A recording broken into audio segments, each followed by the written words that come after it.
حبايبي عاملين ايه؟ اخباركم ايه؟ النهارده هنعمل كشري اللي هو في حله واحده. ايه كشري في حله واحده؟ خليكي معايا وانا اقولك.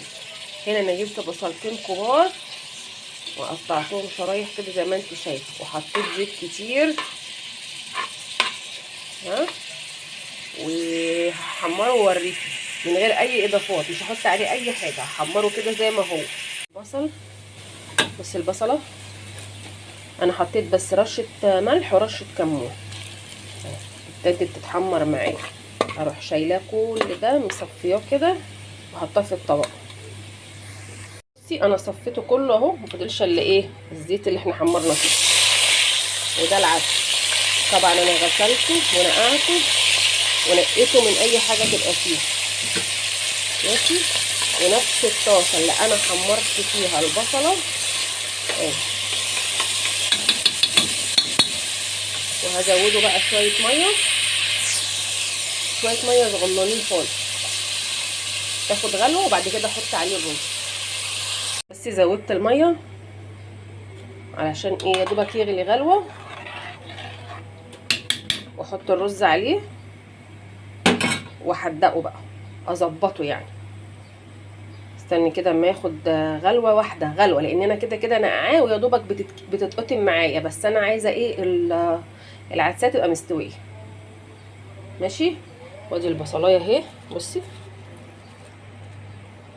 تفرديها كده على ايه، لو عندك مناديل تفرديها عليها، لو ما عندكيش في مصفى في طبق زي ما انا عامله كده، بس توسعيه كده تفرديه. ودي الميه بتاعت المكرونه، واوريكي بقيه الحاجه بقى هنعملها ازاي. بصوا يا حبايبي، انا حطيت الرز حسب الكميه اللي انتوا ايه بتحبوها، وحمرت هنا شويه ايه شعريه حطوهم عليها ماشي. خلاص كده لحد كده كويس ومظبوط.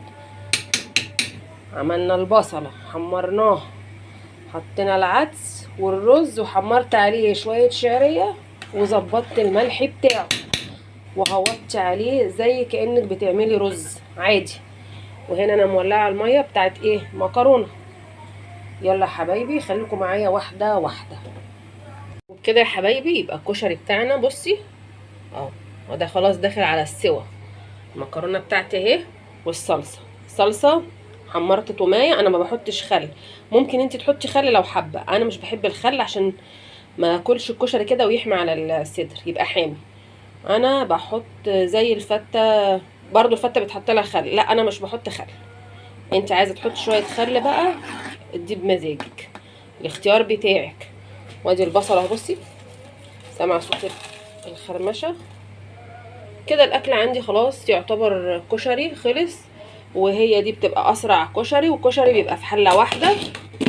ها لسه يكمل سواه طبعا، لسه هتسبك.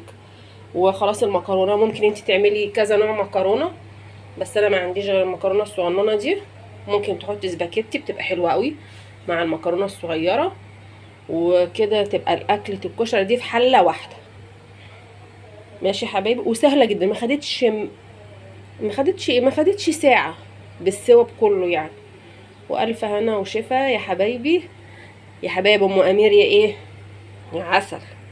اشوفكم بقى في فيديو جديد ان شاء الله باذن الله يعني.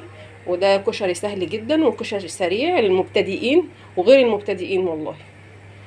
في ناس بقى بتحب تصعب عليها الحاجه، العدس لوحده والمكرونه لوحدها والرز لوحده، لا، وفي الاخر احطه كله على بعضه. طب ما انا اعمله كله على بعضه من الاول يعني واريح دماغي زي ما انا عملته كده، وبيبقى طعمه تحفه ماشي. انت بقى عايزه زياده بقى تعملي حمص، عايزه زياده تعملي دقه، هتجودي بقى من عندك الزيادات.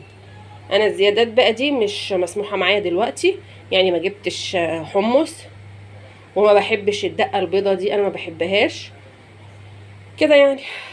عايز تعملي دقه الشطه طبعا معروفه جدا، انا بفضل احط شطه على الصلصه واريح دماغي. انت عايزه تظبطي حاجات كتير بقى تانية تعمليها زياده براحتك. ده كشري سريع، كشري الناس المستعجلين، كشري الناس المستعجله اللي عايزه تاخد كشري بس ايه في ثواني يعني، ما تاخدش وقت ولا عطله ولا غلبه ولا ده انا هعمل كشري. انا طولت عليكم ومعلش يا حبايب ام امير يا ايه يا سكر. متنسوش بقى لايك وشير كتير كتير كتير.